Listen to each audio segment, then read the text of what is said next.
There is widespread consensus on the issue of terrorism. There is widespread consensus. Only the future can tell. We have laid out some red lines. We've said that there cannot be terrorism and talk simultaneously. Operation Sindoor has not come to an end. Operation Sindoor has been suspended. Therefore, it can be activated again if there was need to do so. In defending the country, in organizing the country against terrorism, etc., there is no difference of opinion. I mean, whether somebody says it or not, there is no difference of opinion. Whatever our presentations have been made will certainly impact upon the manner in which they participate in the multilateral fora in the future. What is your takeaway from these visits? Did we able to convey our point of view to these countries, sir? I think on a balance it can be said that we've had a high level of success. Most certainly our point of view was conveyed and heard very seriously. And one can safely say that there is widespread consensus on the issue of terrorism. There is widespread consensus. And most countries, in fact, had already communicated to the government of India the condolence and their sense of abhorrence at the nature of the crime that had been committed. So we were really resonating that, we were underscoring the same thing, and there wasn't any difficulty. The problems for everyone is that when they have to talk about the next steps that are to be taken.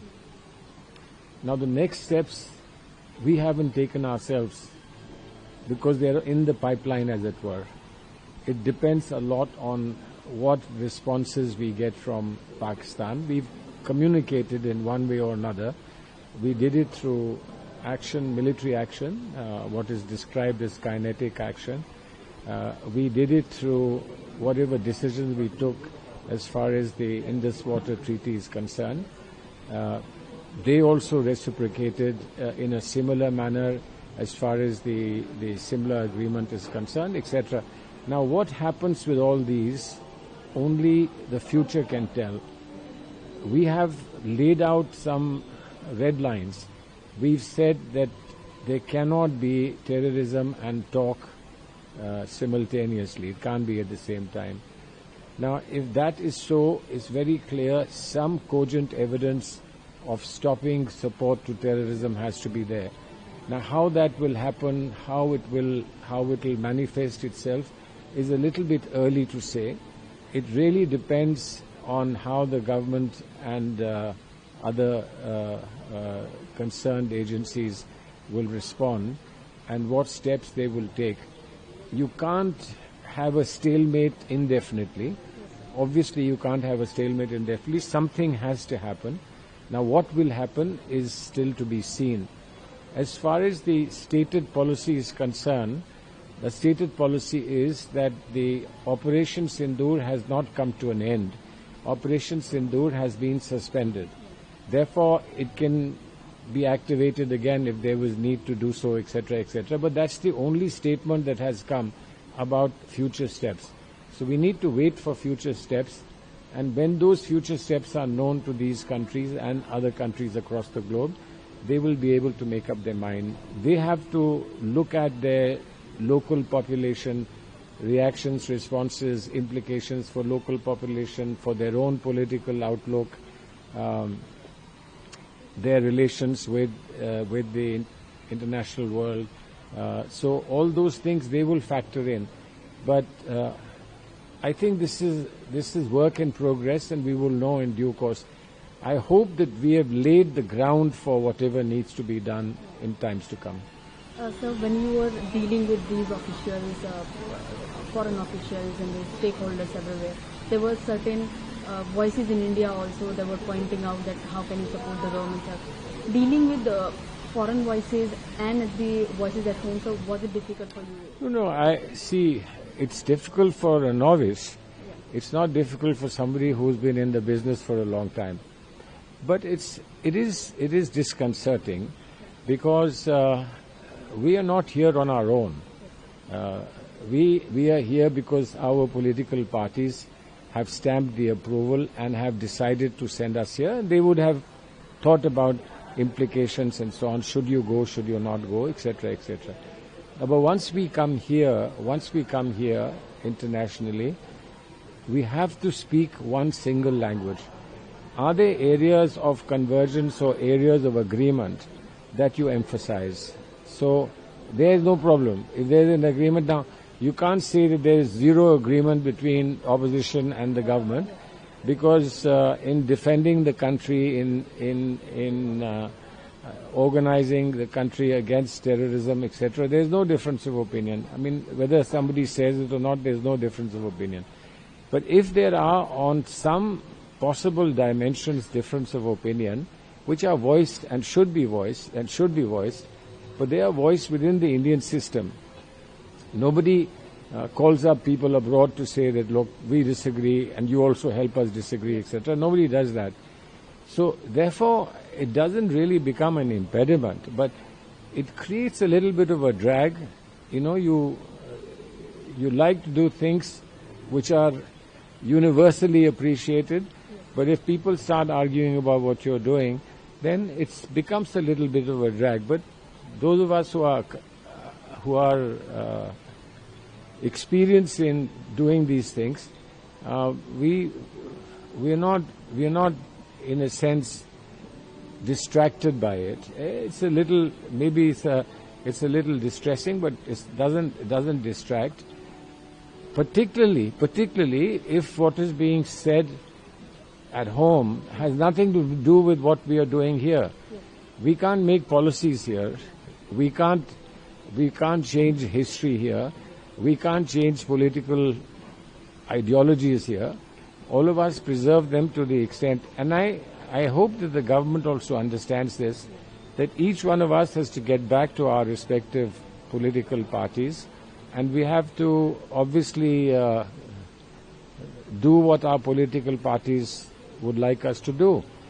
And I don't believe that in the manner in which we've handled things, that there would be any contradiction or any departure from what we have done. So you don't have to go back and say, I'm sorry I did this, I'm sorry I should not have done that. This is an area on which there is convergence, and I believe that convergence is good for the country because, as I have said again and again, it's the country first and the country that matters, which is the attitude of everybody, whoever is at home or here anyway. That has to be the. If that is not the attitude, I'm very sorry. I don't know what to say about them. Sir, the countries which were selected, they were selected very carefully, sir. Some are the members of several multilateral forums, sir. Be it Japan, South Korea, we see Indonesia and Malaysia the member of OIC, sir. So, do you think we will have a support in multilateral forum going forward, sir, after this visit, sir? You can't just assume that it will happen, Yeah. but I can say with complete certainty that whatever we have said, and our presentations were very laborious, and they were well-informed presentations. So whatever our presentations have been made will certainly impact upon the manner in which they participate in the multilateral fora in the future. Undoubtedly. It is clear from their reactions, it was clear from their responses, etc., that these are additional inputs that would be very helpful to them. And because this will be coming from all over the world, we are giving inputs to people who are from here, from this part, and are members of the OIC. There are people who have gone to West Asia, who are giving inputs to those who are at the core of the OIC, etc. And I'm sure when all that is put together, there will definitely be an impact. And that, I believe, was the purpose for our coming abroad. So, being a former diplomat, and sir, how do you think it is going to serve us in future, sir? How will it do what? is going to serve, or these visits are going to serve? Well, I see. There are always two views. Some people think that these visits are uncalled for, unnecessary, but government of the day applies its mind, and it feels that it's important to send people to add to the good work that's being done, outstanding work that's being done by the diplomatic corps. Much of what we achieve is based on the work that the diplomatic corps has done, our ambassadors and high commissioners have done. I mean, if we pat ourselves on the back and say we've done everything, that would be completely wrong. They've done a lot of work, but to put a fresh face and a fresh phrase to something that is already been hammered home repeatedly, that adds a little dimension, and I think that's the purpose for sending people. Many countries don't do what we have done. Many countries do something similar that we have done.